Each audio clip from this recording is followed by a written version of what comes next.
Wow, first off, thanks for your patience. That's special out there, and did not want to rush off the field. And so proud of this team. Coming here was a big move personally and professionally, and just had a vision of what tonight would look like. And you know, I wanted these guys to experience that so bad. And this is about the players, and whether it's culture, team, buy-in, connectedness, whether it's baseball, there's been a lot of blood, sweat, and tears put in the bucket over the 700 whatever days we've been here, and they're champions, and really excited to go to Omaha and chase a national championship with them. And if they are in character, we're going to have a great chance to do that. Okay, we're going to go to questions to student athletes. Please direct your questions to the specific student athlete. We'll go right here in the front first. Yeah, this is for Riley. Tonight was y'all's longest scoreless streak by relievers in an SEC game this year against SEC team. Can you talk about y'all coming up clutch like that in that situation? You had to shut them down? It felt great to do, and you know, if we had a crutch all year, it'd be the bullpen, and it was just good to show that that's not our crutch and that we can hold our own. Okay, back right over here, guys. Chessa Boucher with WVLA here in Baton Rouge. Cade, your last AB at the box. I mean, not your last, but your last in the box, and you hit a 3-run bomb. What did it mean to you to go out like that?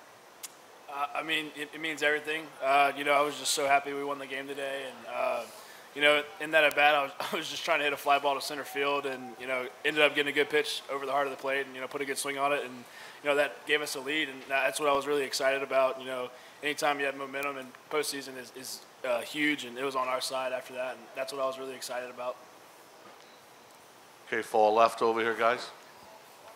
Dylan, it seemed to everyone watching you in the 9th inning, the bases loaded in a tense game, that you'd come up and it would be a situation like that. What did it seem like to you after all the walks and everything, and knowing your team needed a really big hit at that time to try to put away a scrappy team like Kentucky? Yeah, I was just trying to, you know, really control myself during that AB. You know, there's a lot of emotions and a lot of things going on in that type of, you know, situation. So, you know, throughout my training, with our mental coaches here, and Coach Jay's really helped me out with this too. Just really controlling myself, controlling my breath, really. And you know, I was just trying to get a good pitch to hit going up there. You know, I walked I think 4 times previously, so just trying to get something good to hit, not trying to expand, and I was able to do that and score 2 runs for the team. So it was awesome. You know, just really passing it on to the next guy. It was good. Okay, guys, right in the front here. Dylan, you expressed to me on the field that you were nervous in that at-bat. Have you ever been nervous here at all? Yeah, I mean, I have before. No, I'm not going to lie. I'm nervous for every at-bat, really, you know. You know, it's just through all my training, really, like I said, I was really just able to control myself and control my breathing. And, you know, it didn't make it any better when my walk-up song was playing. But it was fun. It was awesome, and it was good. Yeah, I think, you know, a spark hit us late in this year, which is a great timing, and you know, we're just got to keep moving forward with this momentum we have. Far left front. Yeah, I guess kind of building on that, just for Riley, can maybe speak for the pitchers, and then Dylan maybe for the position guys. Just, do you guys feel like you're playing at your peak? I mean, it really felt like this weekend, last 2 weeks, you guys have really put together some really solid baseball overall. I think we are firing on all cylinders right now. Everything's clicking, and I think it's all the hard work we've been doing the whole year, and it just finally coming together. Yeah, no doubt. Like I said, I think there's just a little spark that hit. You know, when we lost the tournament, you know, we just really got together, and you know, told everybody it's time to go. And you know, I think that we could definitely see the shift in our approaches and our mental approaches. So it's been great. You know, been good.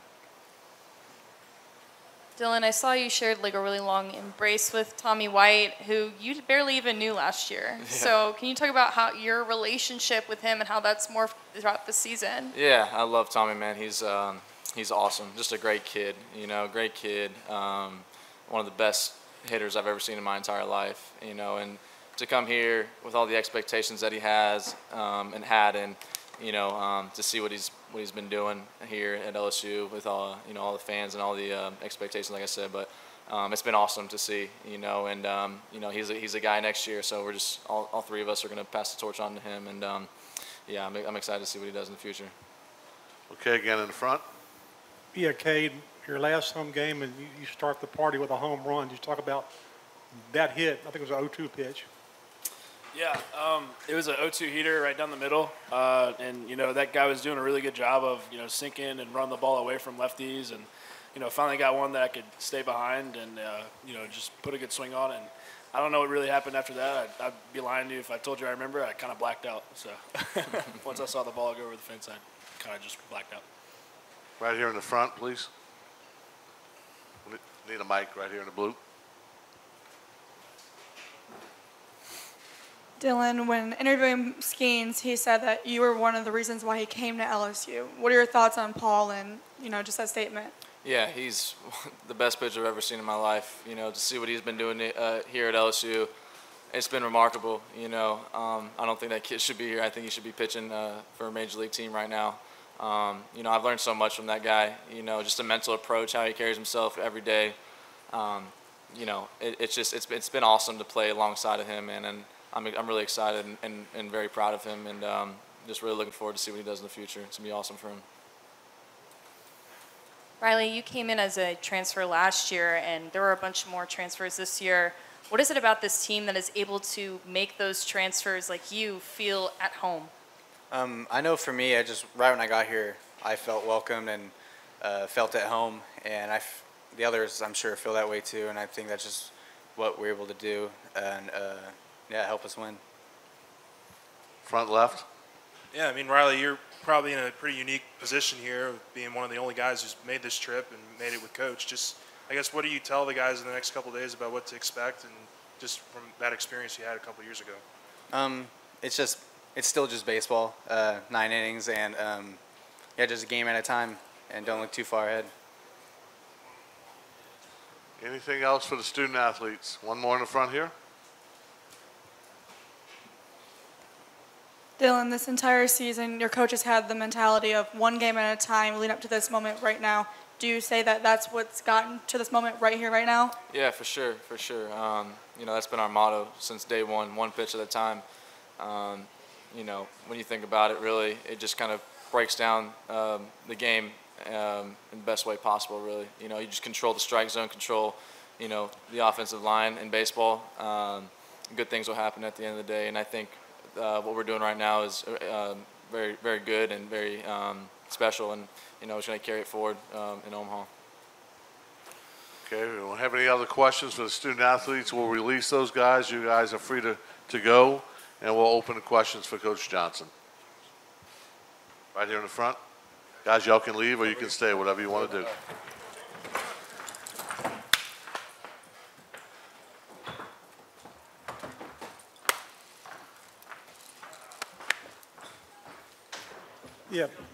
Yeah, Jay, right here in the front. Front left. Can you, I guess, address your relief pitching, how it has progressed during the year after all the injuries and down the stretch, and particularly in this tournament, how it came together, and tonight when it really held the rope?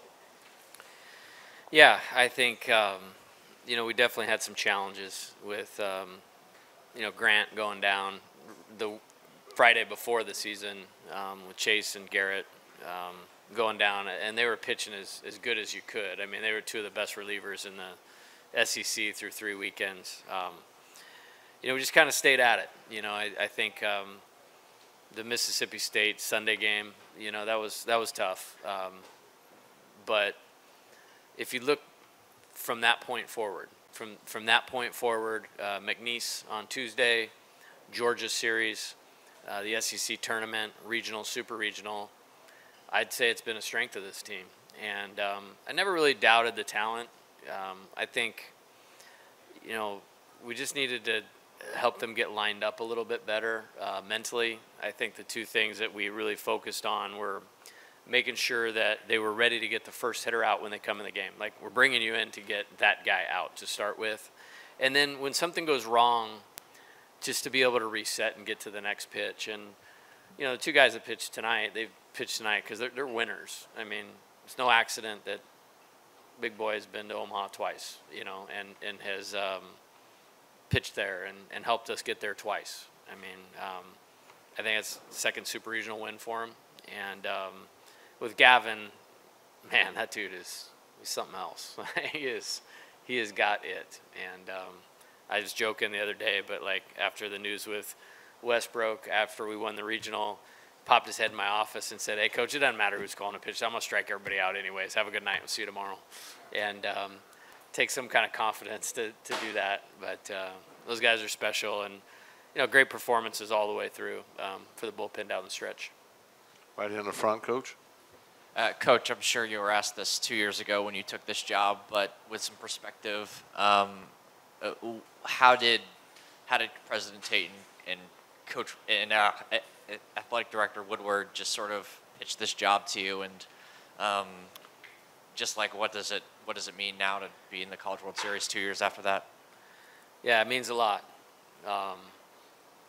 You know, it started right after kind of heartbreak of losing in the College World Series. I mean, the opening game in 2021, I mean, we had the lead against Kumar Rocker and Vanderbilt late, and we'd played great that night. And it was a tough loss in extra innings, and then got eliminated by Stanford. You know, and then they approached me and said, "Hey, what do you think about this?" And probably wouldn't have gone anywhere else, but the gentleman sitting back there, Coach Bertman, made this the place. And I thought, wow, this is a once-in-a-lifetime, once-in-a-career opportunity and dream come true. To be a part of this, you know, with him and all his great players and Ben McDonald and Todd Walker and all the great assistant coaches. I mean, I grew up, I'm 12 years old, I had an LSU baseball hat on in Northern California, you know, and watching the purple jerseys run around Omaha all the time. And so to get to coach this team in the College World Series is, I'd have a hard time putting that into words, but it's pretty special. Right in the front here, Coach. Gavin Guidry, I mean, you had two guys warming up in the bullpen. I was wondering, like, what went into the decision to leave him in for that ninth inning? Yeah, I mean, it got hard because in a good way, the top of the ninth was like 45 minutes long. You have to account for everything. And we were in, you know, we have first and goal on the 5-yard line. We're winning tonight. No doubt about it, in my mind. But the way they just weren't getting swings on them, whether it was right or left, and the breaking ball. And then once we scored, I felt like we had some margin for error. And so you put him back out there. I mean, the moment obviously wasn't too big for him. As Coach Bertman talks about, he's past the pressure barrier. You know, for me, the situation never becomes bigger than just him executing his plan. And so we did that, and it allowed us to leave Nate and Thatcher down there. So if you look at if something had really gone wrong, you got Thatcher, you got Nate, you got Javen Coleman for tomorrow. In our offense, I think we would have been okay. And so all of that kind of played into running him out there for the last inning. Back right, Coach. Coach Johnson, you shared a moment with Ty Floyd after this game tonight. What was that moment like for you? I'm so proud of him. Like, I mean, you know, there was a point last year, and I know exactly when it was, and he was struggling a little bit because this guy's talented, and we needed him to believe in himself, kind of equating to his talent. And so I just brought him in and just said, "You're going to pitch, and you're going to pitch a lot, and we're going to take the reins off, and I just want you to go for it." And he did. He finished the year great for us. He beat Hurston Waldrop in the regional, and that guy's pretty good last year. And then I asked him to come out of the pen early this year because of the injuries thing, and may not seem like a big deal now, but first Sunday of the year, he closed 3 innings. And then against Kansas State, who ended up being a good team, closed. And it became evident, like, we need to just put you to Saturday and we need to go for it. And because Paul has been so out of this world good, I think people have really missed how good a season Ty Floyd has had. And I think about a lot of coaches' teams. You know, there was that big name Friday guy, but there was always a guy on Saturday that was like 10-1. You know what I mean? And that's what he's been for us. And I could have left him out there. I had a good feeling about Riley, where we were at in the lineup, not letting him see Ty the third time through. But yeah, I'm so proud of him. And, you know, I thought today was a good outing. Last week before the rain delay was a good or lightning delay was a good outing. And then you just keep stacking them up. And that's kind of flipped us to be in the position that we are right now. Front left, Coach. Hey, Coach, just what do you think you've learned in your first couple of trips to Omaha that you think can kind of really help this team out this go-around? Yeah, I think for tonight, it's like they have to enjoy this tonight. Like, tomorrow morning I'll be guns blazing. Who are we playing? What day are we playing? What time? Practices lined up at Creighton and all of those types of things. You know, I think you want them to enjoy getting to the College World Series. I mean, outside of Cooper and Bryce and Christian Little, none of these guys have been there. You know what I mean? So they need to enjoy this. Then you start moving into the last couple weeks haven't been by accident. We have prepared at an elite level. I mean, the last 2 weeks have been awesome. I mean, like, back to training camp. January is like my favorite time of the year because it's like we're guns blazing. That's what the last 2 weeks have been. So we're going to have a good practice here Tuesday. Wednesday, we'll fly out there. We'll practice there on Wednesday, practice in the stadium on Thursday. So, like, enjoy all those things that come along with it. I have no worries about their self-discipline of turning it on when the lights come on. I mean, they're salivating at the bat rack to get to the plate. You know, everybody wants to take the ball. And so I said this before, or going into last night, the things that we needed to do to win tonight are the same that won us 47 games before that, and it's no different, you know, in, man, I forgot the name, it's not Ameritrade anymore, Charles Schwab Field, sorry. I was about ready to say Rosenblatt, but it's the same things, and they know what they need to do to prepare, and they know what they need to be when they need to be it, and that gives me great confidence in how we'll take the field on Saturday. Right here in the front right. Coach, not even Skip was supposed to win the national championship in his first or second year, but you were kind of supposed to go to Omaha pretty early. So do you feel like relief now, personally? No. I'm just, this was about the 35 or 38 guys on my team and them getting to dogpile on this field. You know, I mean, Cade Beloso and Gavin Dugas have been here for 5 years, been through a lot. They deserve to play there. And if I said I felt relief, that would be taken away of what this is really about. And that's the players, you know, working all the blood, sweat, and tears in the bucket for this opportunity. And I'm really I'm happy for them.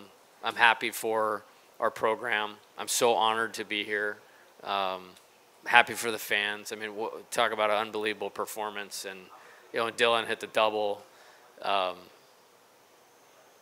that topped last week. that topped last week as far as the stadium. And I just love how everybody's behind us. And it makes me happy that they're happy that, you know, they can pack up the motorhome, RVs, hop on a flight, get up there and hang out in Nebraska for 10 to 12 days. Fall left, Coach. Yeah, I overheard one of those videos, many videos they do that they put on social media that you tell the team early in the season, you know, you're going to take a picture after every game, and there were going to be lots of pictures. Did you have in mind with this picture and what it might look like and where you might put it? Could you share that, any of those things with us? Yeah, I mean, even the picture after we win the game. Yeah, I mean, I had 2023 on my mind when I came here. I mean, Dylan Cruz is a large reason I accepted this job. I would have come anyways because of Coach and what he did, but that's a special player. That's a generational player, and to get to coach him for 2 years, we worked our way through some things that we just had to improve last year. Won 40 games, you know, played in a regional final against a team that's just still playing today. And, you know, it's almost like 2 years have been wrapped into one. And I'm really proud of what these guys accomplished in terms of the amount of wins now, getting to Omaha, you know, rain out away from, you know, winning an SEC championship, which may be harder to do than winning a national championship. So this is all now just about seizing the opportunity, and excited to practice on Tuesday and get them lined up. And and go for it. Back left. Mike,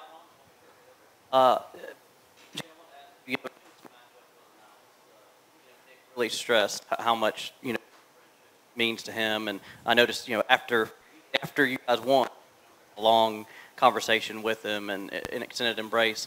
So, one, how much does it mean to you as friends seeing what he did this season, but then secondly, as a coach, knowing the pressures to win at this level, and knowing 6 years since he had been able to even make it. Yeah, he's a special coach, man, and he's one of my best friends in the world. And when the bracket came out, it was almost like, could it have been somebody else? Could it have aligned? I mean, this is our third super regional that we've won. I played against his team twice. And I just told him after the game that I love him. I think he did the best coaching job of anybody in the SEC this year. Hands down, no question about it. They know how to play. They know how to win. Their pitchers know exactly who they are, how to execute it. They know exactly the style of offense that they are, and they play it great. And we got a little more firepower. And we had this behind us, the Coach Bertman monster behind us. And I just told him someday Kentucky will play in Omaha. And hopefully LSU will be in Omaha at the same time. That would be awesome. If for some reason we're not, I will be there supporting him and his team. I mean, he's a special dude. He's a special competitor. He's a great coach and a great human being. In the front right here, Coach. Coach, Josh Pearson said this is the most fun he's ever had this season. What do you think has made it so fun? I think the guys, they're just so invested. We chose all of them. There was a tipping point last year where it's like, hey, man, if you're going to be on this roster in 2023, great person, good player, great character. So all these guys that are still here, we chose them to be here right now. And then we chose a bunch of them to join forces with them. And then it was this thing of like, wow, that's a pretty good roster. How are you going to manage all that? They made this a no-drama deal. I mean, we are a team in every sense of the word. They love each other. They support each other. We've had guys start and they get taken out of the lineup that had the biggest smiles on their faces. We had guys that weren't playing that were playing, and it hasn't mattered who. It's just been LSU, us, our team, we. And I think it's really uncommon nowadays. And this is young people, they think about themselves before they think about anybody else. These guys have always placed the needs of the team above their own. And that's what I'm the most proud of. Okay, we'll take one more here in the front. Coach, it didn't seem like Ty totally had his breaking ball today. How did he sort of navigate that and sort of fight through that today? Yeah, winners win, and he's a winner. And he has this knack of he's given something up in the first inning in a few starts and then found a rhythm. And we didn't get into the sixth inning today, but he got us 10 outs and then handed it over to somebody that's completely different than him that got us 10 outs. And then turn it over to somebody that's completely different than both of them that got us 7 outs, with us scoring more runs than the other team. And, winners win, and Ty is a winner. I don't know if I want to end. We've got to do one more. Can't have a bad breaking ball question to end this thing. No offense. One more swing. One more swing. Here we go. Right here in the front.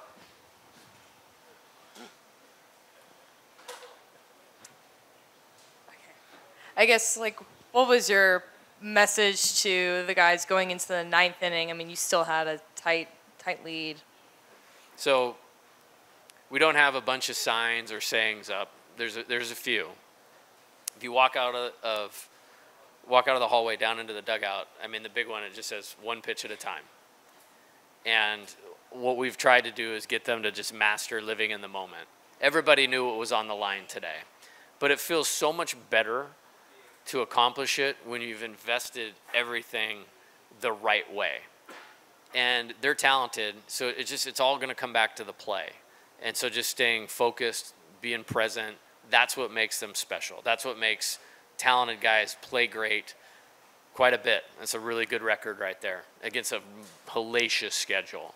But nothing has ever been too much for them, you know, and they kept forging forward with a little adversity, and, you know, they're champions, and they've earned the right to go play for a national championship. And saying that is probably the thing that gets me the most. They've earned the right to go play for a national championship, and that's what we intend on going and going for it. I will not promise it will win it, but everything will be invested by everybody to go do that. Okay, Coach, well, congratulations. Thank you. Best of luck in Omaha. Bill, do you have an announcement about credentials for I know Kent normally has a 4-page announcement for me to read. You guys may have seen emails from me earlier in the week and again today. You need to address that link tonight if you have not yet already. They're asking for credentials to be submitted today by this evening. So if you haven't done it yet, please address that link. And if you don't have it, just let me know and I'll send it to you. Thank you. Bill Frankus has been to Omaha more times than anybody, so you might want to listen to what he says.